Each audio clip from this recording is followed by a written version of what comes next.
Through the Night now on BBC One with BBC News 24.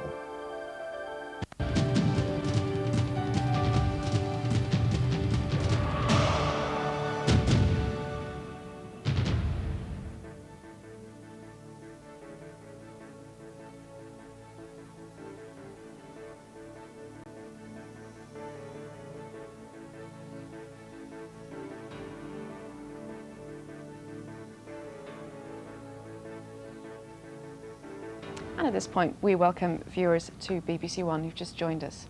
The drug manufacturer Glaxo Wellcome is to cut 1,700 jobs in the UK. 1,500 posts will be phased out at the company's plant in Dartford in Kent. 200 jobs will go in Speke in Liverpool. The company says it will use early retirements, voluntary redundancies and retraining to minimise the impact of the job losses on staff. Fierce arguments over Europe have continued to dominate the Conservative conference. The former Chancellor, Kenneth Clarke, denounced some Eurosceptics as political extremists. But Lady Thatcher claimed that all Britain's recent problems had originated in mainland Europe. She also personally endorsed the abilities of William Hague to lead the party to victory at the next general election. Society's fault. The Conservative Party is still going through something of an identity crisis. Since defeat, it's certainly moved to the right on Europe and the euro, but it's uncertain whether it should be softer, more socially liberal or more authoritarian, whether it's rejected Thatcherism or rediscovered it. The man once parodied as the boot boy of the Thatcherite right certainly thinks the party's back where it belongs. I am a far happier Conservative today than I have been for a very long time. And Lord Tebbit went on to say he could think of no better standard-bearer of conservatism in home affairs than Anne Widdecombe. But she is full of surprises. In the past, Home Secretaries have strutted their stuff here, teasing the conference with the promise of ever tougher punishment for criminals. By contrast, Miss Widdecombe was thoughtful. Rehabilitation in our prisons is and never has been some sort of soft, wet, liberal option. It is not that, and it never has been. It is a crucial measure of public protection.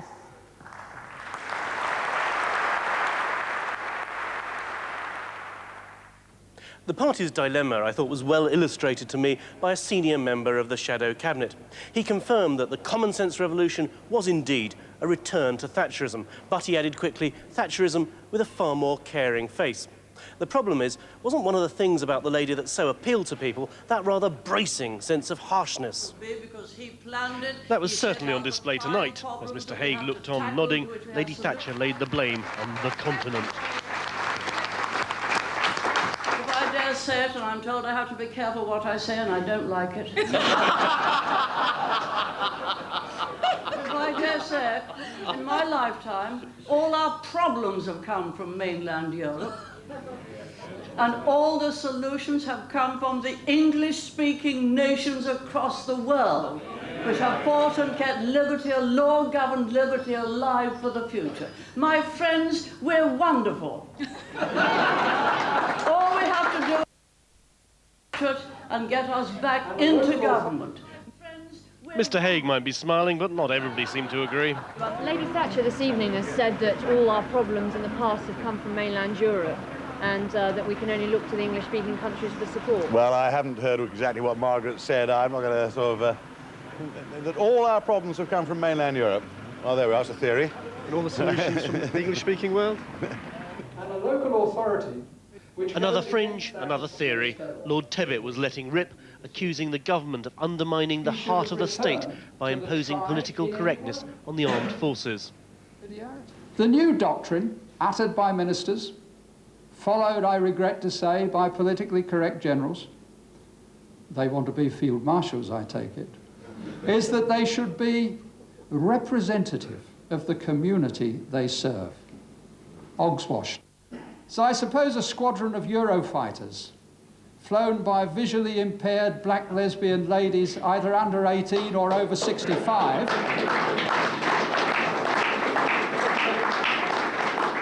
I think such a squadron might answer New Labour's quest for a representative Air Force. New blood is more careful. Indeed, Michael Portillo almost embodies the confusion in the Conservative Party. In government, he was harshly Thatcherite. After defeat, he reinvented himself with a speech here in Blackpool 3 years ago, preaching tolerance and understanding. Then a few weeks ago, he further muddled some of those who see him as Thatcher's true heir by confessing to a homosexual phase in his youth. Tonight's speech was bland until he went off script to pledge loyalty. The Tories look stronger this week, and that's good not just for us, it's good for democracy in this country.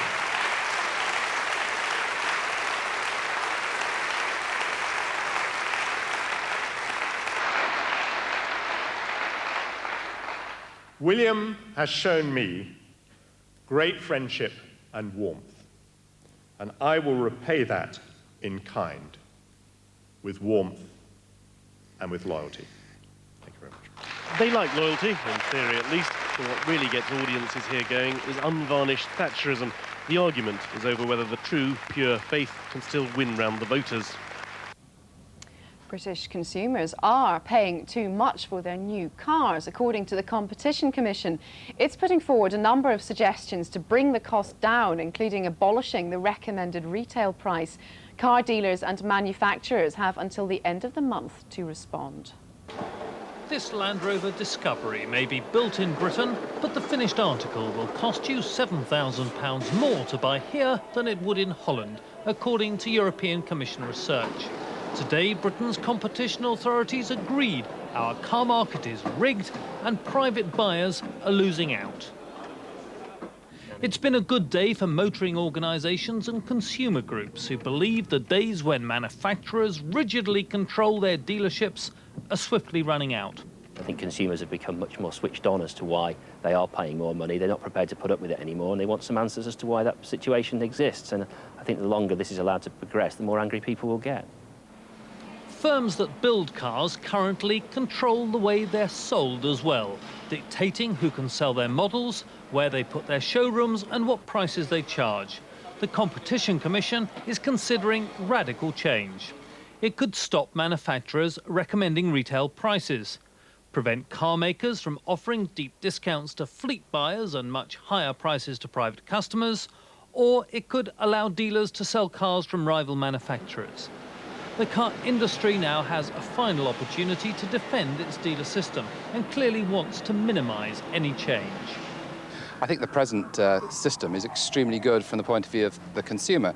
Consumers need to have confidence in the product they're buying, and most importantly, they need to have confidence that throughout the life of the car, first of all, it'll hold its value, and secondly, it'll be properly looked after. The Competition Commission will submit its final report before Christmas, then the government will decide what action to take. But the tone of today's report makes one thing all but certain. The price of new cars will be coming down in the new year. Peter Morgan, BBC News. Around 800 workers at Ford's Dagenham plant in Essex staged an unofficial strike in a row over racism and bullying. They claim the company has not done enough to stop racism faced by shop floor workers. The action follows a number of incidents in recent weeks which have heightened tension at the factory. It's the first time there's been a mass walkout at the plant for 10 years. A leading figure in the pensions industry has called on the government to raise the age at which you can claim a state pension from 65 to 70. The chairman of the National Association of Pension Funds said that improvements in health and diet meant that we're all living longer, so we should be encouraged to work until 70 to cover the extra costs of a longer retirement. Let's have a look at the weather now. Here's Dan Corvetts. Hello there. Well, for Tuesday we had high pressure dominating, giving us most of us a good-looking day, sunshine being the story right the way across the British Isles. One system, though, sitting to our west, beginning to spread his way in now for the day today. More likely, though, high pressure still will give us sun, some cloud across parts of England and Wales, but it's the system up here to the northwest, beginning to spread his cloud, even some rains to some northwest parts, Northern Ireland and Scotland. But through the early morning hours, might even begin to see the rains coming in here to parts of Northern Ireland, or west parts of Scotland, where you see the speckly blues and greens. But further south, more likely just a patchy cloud, maybe the odd mist pocket here and there, with temperatures starting the day rather chilly, in fact, just like we saw the previous night. Might even have to scrape the car. Numbers starting off probably zeros to maybe -2, and as far south as perhaps the Midlands or so, even into Scotland, seeing the numbers right at freezing or so I might have to get that scraper out. But further west into parts of Northern Ireland, numbers are not as bad for the start. But standing at the platform, driving off to work, not a bad go to work, sunshine being the story from the south coast up to Newcastle, even to Edinburgh, Aberdeen or so. But the thicker cloud always coming into the northwest, the beginnings of the rains as well, which by afternoon spread their way to Belfast, to Edinburgh, and start nudging their way down towards northern parts of England. But Wales and most of England staying fairly dry, perhaps just seeing the thicker cloud coming into northwest parts of Wales, northern England by the later part of the day. Temperature-wise, not bad for this time of year, almost where we should be, probably seeing our best number 15, maybe 16 across the south.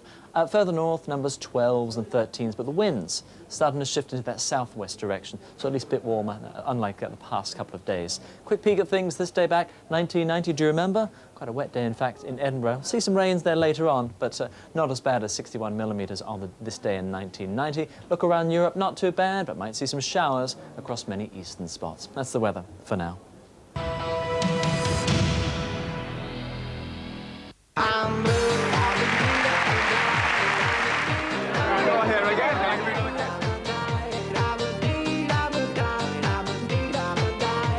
Continuing coverage of the Conservative Party conference. Party on all this week on BBC News 24. The point about hard talk is to dig deep into a person's background before you actually sit down across the table from them. And then you can find the gaps and the inconsistencies and go for them. Hard Talk with Tim Sebastian, today at 3:30 on BBC News 24.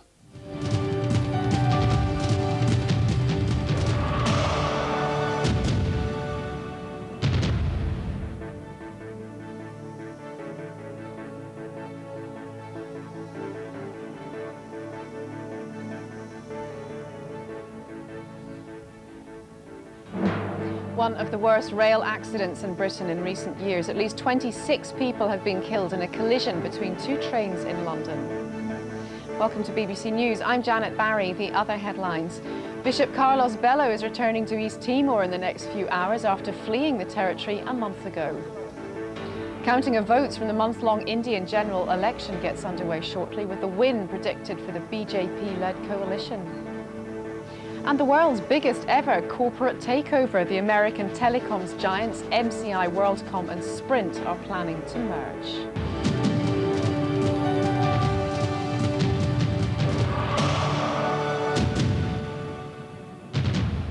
In one of the worst rail accidents in Britain in recent years, at least 26 people have been killed in a collision between two trains in London. 165 people were injured, 26 of them seriously.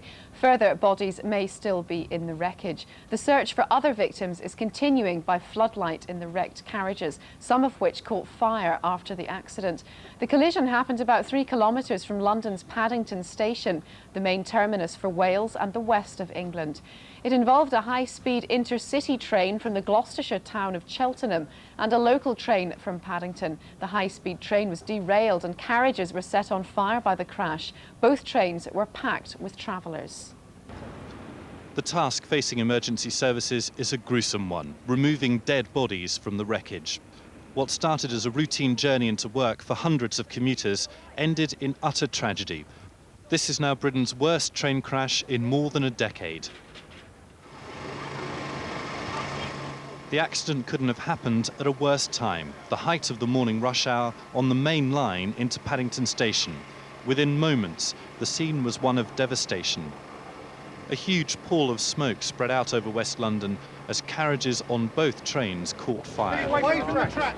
Wreckage from the Great Western high-speed train approaching Paddington and the commuter service just beginning its journey west was strewn across the tracks, some little more than charred remains.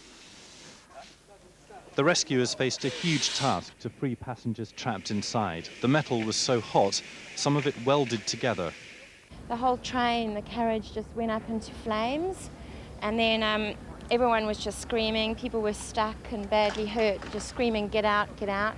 And our carriage was tipped on its side, so we just had to sort of jump out and try and help all the injured people. Yeah, it's really horrific. What is perhaps extraordinary is how many passengers survived a crash of this size. The walking wounded, scores of them, knew they were extremely fortunate to be alive. Many escaped with no more than cuts and bruises, They were given first aid at a nearby branch of Sainsbury's. Other passengers have suffered horrific injuries. Casualties have been taken to hospitals across London. Some are still critically ill. Burns are the major problem, and as they were in a hot, confined area, they've inhaled heat, and so there are burns to the lungs, and so it's burnings that line the lungs and face and arms, the exposed areas. This crash is almost a replica of one that happened 2 years ago, in which 7 people died. It's on the same piece of track and involved one of the same train operators, Great Western. There have been apologies from the company, but no explanations. Such is the scale of the carnage, it took rescue workers 4 hours to bring out the last of the survivors. There are still several bodies inside, but the work of recovering all the corpses could take days. The whole train has been checked, and there is no one in there that is alive. 3 people were rescued earlier today from that train, and now it is the grim task of the fire service to get in there and search tomorrow. As investigations continue, Britain's Transport Secretary has promised a public inquiry. But questions are mounting up. How did this accident happen? What lessons have been learned from previous train crashes? And has the privatising of Britain's rail system compromised safety? Graham Satchell, BBC News. Our reporter Catherine Marston has been to the crash site and says the emergency services still fear there may be more bodies inside the wreckage. There is a front carriage of the intercity train, which we believe could have been carrying something like 500 people at the time of the crash. And as yet, rescuers have not been able to get inside that carriage. It's extremely badly damaged and it's also burnt out. And they say that the very nature of it, the very difficulty of getting inside it, means that they do not know whether or not there are still bodies inside. They'll have to begin that operation tomorrow morning. Within the next few hours, the spiritual leader of East Timor, Bishop Carlos Bello, is due to return home. Bishop Bello was forced to flee 3 weeks ago when pro-Jakarta militia members attacked his home, where thousands of refugees had been sheltering. The UN has pledged to launch an investigation into the human rights abuses which took place in East Timor, but Indonesia's foreign minister said his country will not cooperate.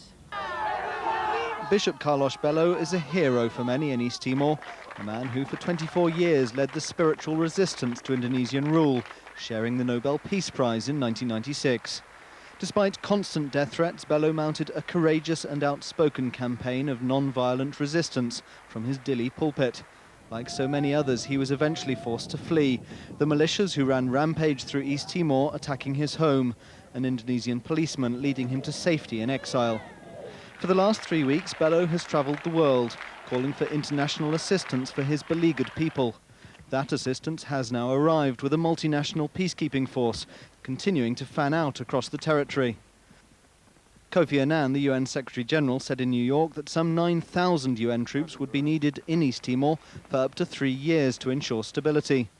Indonesia is still not cooperating fully with the UN. As the Indonesian military paraded proudly in the capital Jakarta, the Foreign Minister Ali Alatas said his country would not cooperate with a UN human rights inquiry. Bishop Bello will return to an East Timor very different from the one he left 3 weeks ago. His ransacked house is now being used as a distribution centre for much-needed food, with thousands lining the streets outside. East Timor is now celebrating the end of a month of terrible violence. Bishop Bello will be anxious to begin healing, not just the physical, but also the mental scars suffered by his people. Tony Smith, BBC News. Our correspondent Jeremy Cook is in Dili and he joins us live. Jeremy, we're receiving reports that Bishop Bello has in fact arrived back in East Timor. Can you confirm that? Yeah, I'm not so far from the airport, and I'm told as well that Bishop Bello has arrived at the main airport here in Dili. Now, what he intends to do is to go straight from here to the second city of Baucau, where he will have talks with local churchmen in the area, one of the worst affected areas by the violence over the last couple of weeks, before coming back and celebrating Mass, we're told, in the capital, Dili, excuse me, later on today. Hugely significant for the people here who suffered so much in recent weeks to see their spiritual leader back in the country. Full details of the itinerary are being kept quiet at the moment by the Australian peacekeeping forces.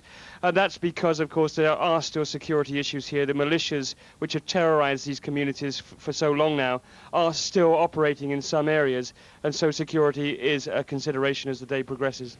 What does his return say, though, about the overall security situation now in East Timor?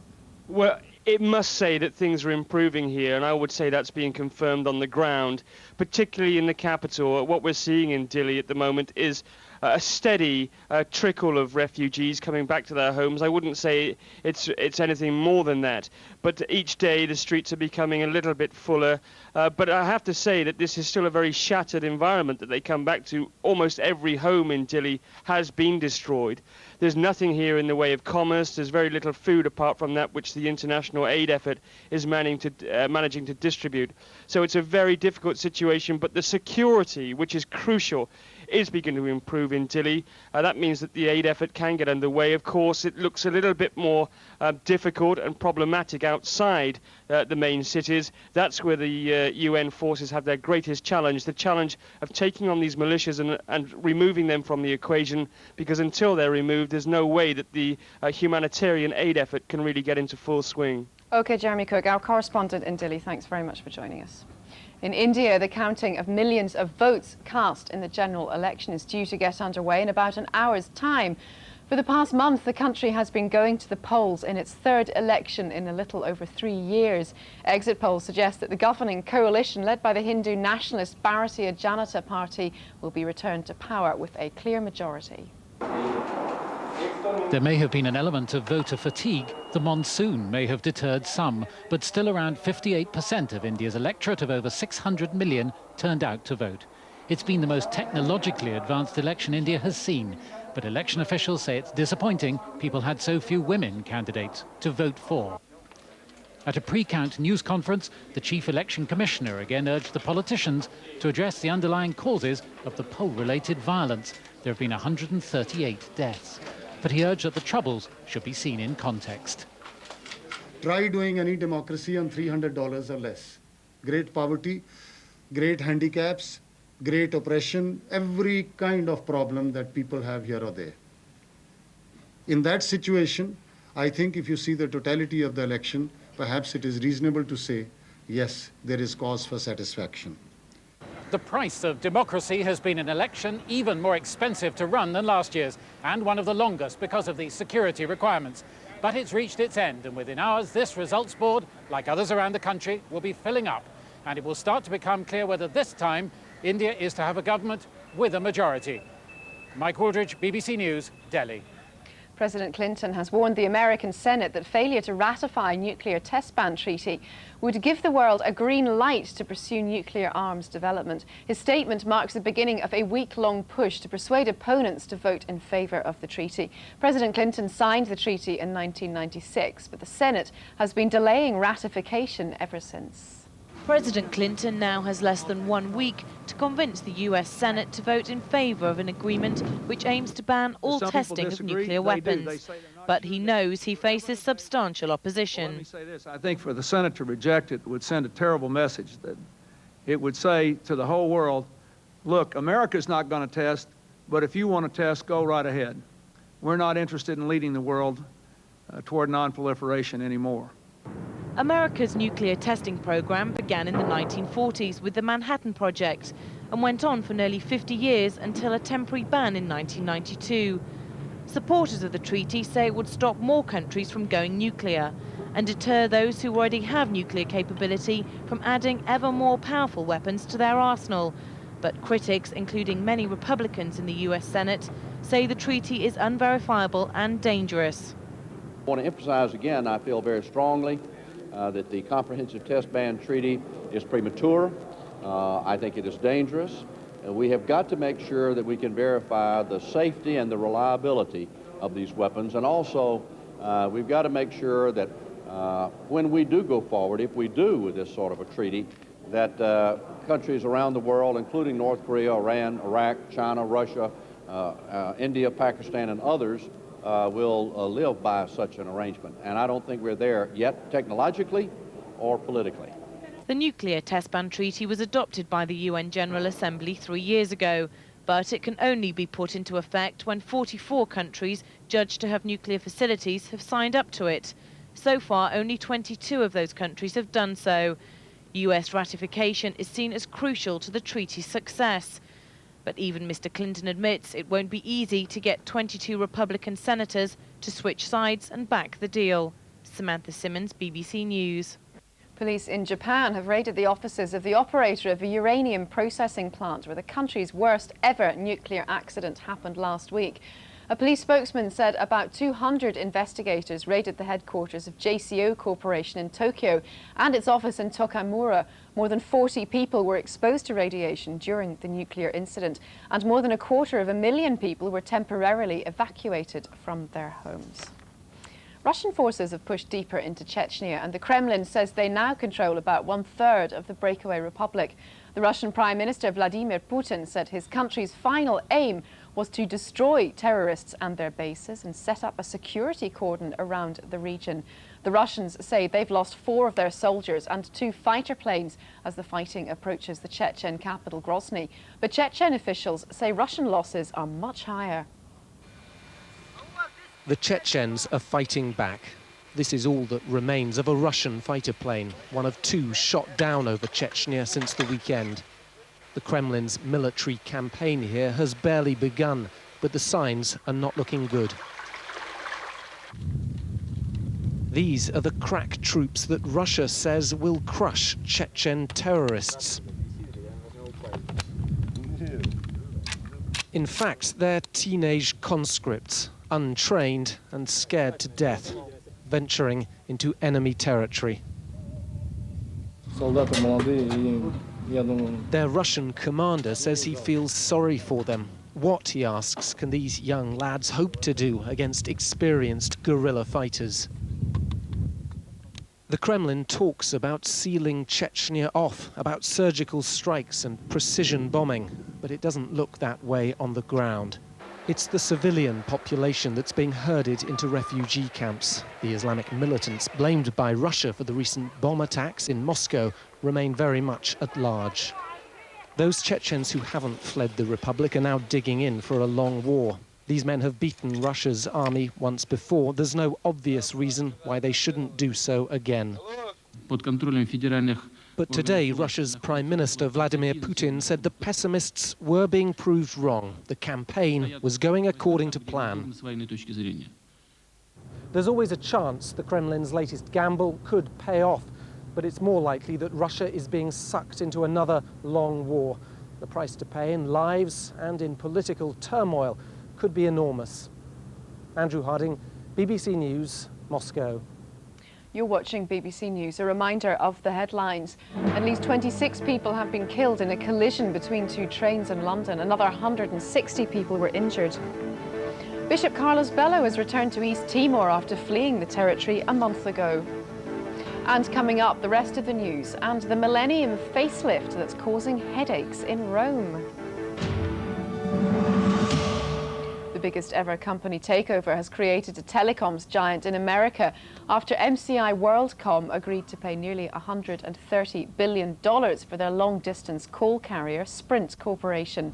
The new firm will be able to offer business clients phone, paging services and an internet network. Sprint and MCI employ roughly 70,000 people each, but officials would not say how many jobs they expected to lose.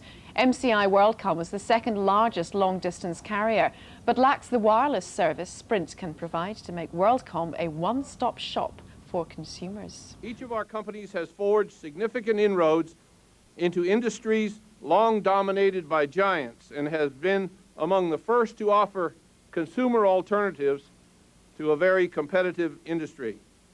Today we are joining our common heritages to create a company that will be better positioned to compete against the megabucks. Well, earlier I spoke to our business correspondent Patrick O'Connell, who's in New York, and I asked him how this deal came about.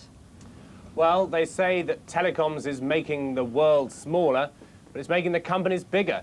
They all want more clout. They've been snapping each other up. It's the marriage season in the telecoms industry, and this, the latest, is also the biggest, not just in one industry, but ever in the history of business. What does it mean for consumers, though, this merger? Well, consumers, it will differ depending on where you are in the world. It'll mean quite a lot for US consumers, it'll mean a lot in Europe, and it will mean increasingly more in the markets where these names are well known, MCI, WorldCom and Sprint. But perhaps it's the trend that's interesting to consumers. Increasingly in industrialized countries, they'll be offered one-stop shopping, any place, anytime phones, whether wireless or not, data through wireless, the internet through a wireless phone. And the companies are struggling to achieve top dog status in advance of all the different advances in the technology itself. You say it will mean quite a lot in Europe. What will it mean? Well, MCI WorldCom is already a significant player there. When WorldCom beat BT to buy MCI, it's a world of acronyms, the European Commission ordered them to sell off parts of their internet service. They're already a considerable player there. They're going to be more of a player, and therefore we can expect to see the regulators in Europe and the US have something to say about this, and consumers who already are used to MCI WorldCom brand or Sprint in Europe will become more so. France Telecom and Deutsche Telekom had an interest in MCI, hadn't they? What are they going to do now? I think it's fair to say they're in some disarray. They probably wouldn't tell us that, but they had a partnership with Sprint, and the rug's been pulled out from under their feet. Deutsche Telekom has said it will sell its stake in Sprint. It'll make a big profit on that. But this is a game of take your partners in this industry, and Deutsche Telekom has just had one of its partners taken away at the altar. So, of course, there is big implications for the phone firms of Europe who wanted one of these two as a partner in the United States. And just briefly, Patrick, what will the regulator be saying in the United States about this deal? Will he be concerned about this deal? Briefly, yes, he'll be concerned. He'll say, prove that consumers will benefit or change your plans. The former British Prime Minister Baroness Thatcher has caused fresh controversy over Europe at the Conservative Party's annual conference. She told a Fringe meeting that she believed all of Britain's problems have come from mainland Europe and all the solutions from the English-speaking world. With the Tory party swinging back her way, Lady Thatcher was ready, with a little steering, to give her blessing to William Hague's new policy package, even if her weary husband had seen it all before. Will get more and more inane as the years go on. No, she insisted, she hadn't derided the current leader as Wee Willie. No, that's not the language I ever use. I thought you'd have been old enough to know that. So you do support him, absolutely, do you? Of course, absolutely. He's terrific. Have you seen his policy statement? We've got something to direct our debates to. It's got the best organised conference. It's a prelude to victory. Is he tough enough on Europe, do you think? Well, we all cooperate with Europe, but we're going to keep our sovereignty. We're British. And the pound. Exactly. Well said. And the pound. On the conference floor, the party's growing Euroscepticism was obvious. The shadow foreign secretary promised a Tory government would seek to renegotiate Britain's treaty relationship with Europe. And we will keep the pound.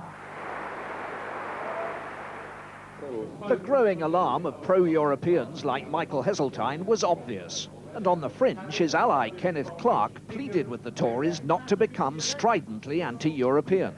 We have to be able to handle this question of Europe. Stick to the formula we have. Handle it with flexibility. Handle it for tolerance. For heaven's sake, I'm not going to make a plea for tolerance to my own party. Makes us sound as bad as the Labour Party in 1981. But there's one person who's never much liked playing it soft. If I dare say it, and I'm told I have to be careful what I say, and I don't like it. Tonight, with her hapless successor nodding at her side, Lady Thatcher let rip. In my lifetime, all our problems have come from mainland Europe. And all the solutions have come from the English-speaking nations across the world. For a party leader trying to keep his pro-Europeans calm and inside the tent, that certainly won't help. 2 leaders on, the Tory party's favourite totem is still capable of stirring trouble, even when she comes to help. Robin Oakley, BBC News, Blackpool. At least 15 people have died in flash flooding in southern Colombia. Prolonged rains had already caused 4 deaths. Extreme weather conditions have been sweeping across Central America for 2 weeks, killing more than 60 people in the region. In Colombia, the government has called a state of emergency in the flooded area. The torrential rains have burst the banks of rivers in the southern region of Florencia in Colombia. The waters have poured out, flooding surrounding villages while people were still asleep. They suddenly found themselves immersed in torrents of water, desperately trying to salvage their homes and their belongings. The authorities say some living in the area couldn't escape the floods and drowned. Others have disappeared and are missing from their homes. Emergency services are struggling to help those affected by the flooding. In this moment of extreme emergency, we need food and drugs, because these people have lost everything as they live close to the river. As you can see, everything is inundated. It is necessary that all Colombians help now, in a land usually affected by violence, and now a natural disaster is affecting us also. The Colombian government has called a state of emergency in the area, saying the heavy rains began over 2 months ago. The weather system affecting Colombia has extended into Central America. Officials say in 2 weeks of flooding, over 60 people have died and tens of thousands left without homes. Rosie Hayes, BBC News. Preparations for Millennium celebrations are being stepped up in Rome. The government has funded around 700 projects around the capital, from monument restoration to repairing roads and bridges. But the rush to finish by the year 2000 has caused havoc in the city and prompted criticism from locals and visitors alike. Welcome to St. Peter's, one of Rome's grandest churches and a major tourist attraction, entirely covered in scaffolding. It's part of a comprehensive facelift being carried out for the Millennium celebrations, which will see restored monuments, new pedestrian zones, underground car parks and a generally cleaner city. But it does mean serious disruptions for now. With many roads blocked off, Roman motorists, not renowned for their patience, are finding it increasingly hard just to get around the city. Guido Bertolazzo is the man responsible. He's in charge of the $2 billion project. We have been given that amount of money last year, and we have been told, look, you have 2 years' time to finish everything, otherwise you lose the money. So what do? Either you start and you face the challenge, otherwise you give up. You say, okay, we'll do nothing. And of course, this second choice was unacceptable, and so we decided to run the risk. He risks putting off the tourists. Piles of rubble sit where Piazza Navona's cafe tables usually sprawl. And these tourists didn't come to Rome to look at works of art through plexiglass. The city is expecting some 30 million tourists next year. Those who have come early, hoping to avoid the crowds, may not be too pleased. But officials hope Millennium visitors will enjoy the ancient city in full restored glory. Claire Lyons, BBC News. Just time now to bring you a reminder of the main news this hour. In one of the worst rail accidents in Britain in recent years, at least 26 people have been killed in a collision between 2 trains in London. And as we've been hearing earlier, the Roman Catholic Bishop of Dili, Carlos Bello, returned home to Dili a short time ago after fleeing the violence by pro-Indonesian militia a month ago. Speaking in Australia before beginning his journey home, Bishop Bello appealed to people still hiding in East Timor to begin the process of rebuilding their homes. The main stories this hour, you're watching BBC News.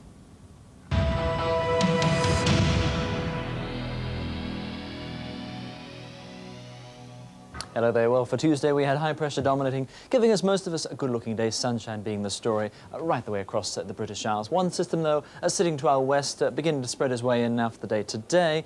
More likely, though, high pressure still will give us sun, some cloud across parts of England and Wales, but it's the system up here to the northwest, beginning to spread his cloud, even some rains to some northwest parts, Northern Ireland and Scotland. But through the early morning hours, might even begin to see the rains coming in here to parts of Northern Ireland, west parts of Scotland, where you see the speckly blues and greens rains, but further south, more likely just a patchy cloud, maybe the odd mist pocket here and there, with temperatures starting the day rather chilly, in fact, just like we saw the previous night. Might even have to scrape the car. Numbers starting off probably 0s to maybe -2, and as far south as perhaps the Midlands or so, even into Scotland, seeing the numbers right at freezing or so. Might have to get that scraper out. But further west into parts of Northern Ireland, numbers not as bad for the start. But standing at the platform, driving off to work, not a bad go to work, sunshine being the story from the south coast up to Newcastle, even to Edinburgh, Aberdeen or so. But the thicker cloud always coming into the northwest, the beginnings of the rains as well, which by afternoon spread their way to Belfast, to Edinburgh, and start nudging their way down towards northern parts of England. But Wales and most of England staying fairly dry, perhaps just seeing the thicker cloud coming into northwest parts of Wales, northern England by the later part of the day. Temperature-wise, not bad for this time of year, almost where we should be, probably seeing our best number 15, maybe 16 across the south. Further north, numbers 12s and 13s, but the winds starting to shift into that southwest direction, so at least a bit warmer, unlike the past couple of days. Quick peek at things this day back, 1990, do you remember? Quite a wet day, in fact, in Edinburgh. See some rains there later on, but not as bad as 61 millimetres on this day in 1990. Look around Europe, not too bad, but might see some showers across many eastern spots. That's the weather for now.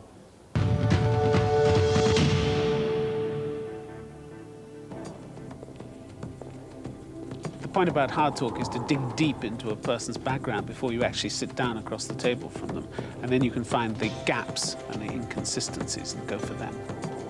Sometimes you have to drill away at people asking short, sharp questions over and over again. At other times, it's better just to shut up and listen. Often you run into raw emotions on the program, but hopefully we don't deal with them in a voyeuristic way. We're trying to take away universal lessons from people's own experiences.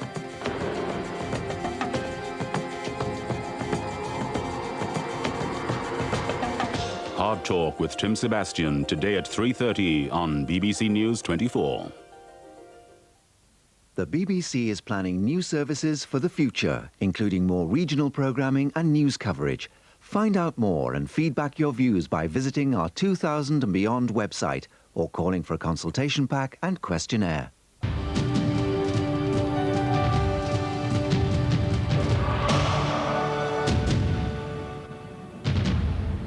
You're watching BBC News 24, the latest news at 2:30. At least 26 people have been killed when two packed commuter trains crashed near London's Paddington station. Dozens of people were trapped in burning carriages after the collision at the height of the rush hour. More than 160 passengers were injured. 26 people are seriously hurt. 6 are in a critical condition. Emergency services are expected to begin the task of locating a number of bodies still believed to be trapped in the wreckage at daybreak. The collision happened about 2 miles from Paddington near Ladbroke Grove. It involved a high-speed Great Western train from Cheltenham and a Thames train from Paddington to Bedwyn. The express train was derailed and carriages were set on fire by the crash. While visiting the crash site, the Deputy Prime Minister John Prescott said a public inquiry will take place. Our hearts go out immediately to the relatives of people who are involved in this, but admiration also to the tremendous ability of our services, the emergency services, the police, the hospital, the ambulances, all those that come together to effect a very good rescue, which is still underway. Fierce arguments over Europe have continued to dominate the Conservative conference. The former Chancellor, Kenneth Clarke, denounced some Eurosceptics as political extremists, but Lady Thatcher claimed that all Britain's recent problems had originated in mainland Europe. In my lifetime, all our problems have come from mainland Europe, and all the solutions have come from the English-speaking nations across the world, which have fought and kept liberty, a law-governed liberty, alive for the future. Police in Haverfordwest in West Wales have sealed off part of a hospital following reports that a doctor is being held hostage in a ward. Emergency services were called to Withybush General Hospital at about 7 o'clock last night. David Davies, press officer for Dyfed-Powys Police, told us the latest on the situation. Well, at the moment, the situation remains the same as when I spoke to you last time. A man went into the hospital about 20 past 7 last night and took a doctor hostage on the upper floor of the hospital. It's alleged the man at the time had a petrol can and made certain threats. That part of the building has now been sealed off, and police negotiators are talking to the man in question. And the emergency services have been brought to the hospital as well? Yes, we've got obviously police personnel there, and units from the fire service and the ambulance service are on standby at the scene as well. A number of patients have had to be moved as a precautionary measure from the part of the hospital in question, moved away from the area of the incident then, and the A&E unit, accident and emergency unit at the hospital, has also been closed, and a small number of patients transferred to an adjoining hospital. Those are the headlines. There'll be a full bulletin on the hour. Coming up next, correspondent.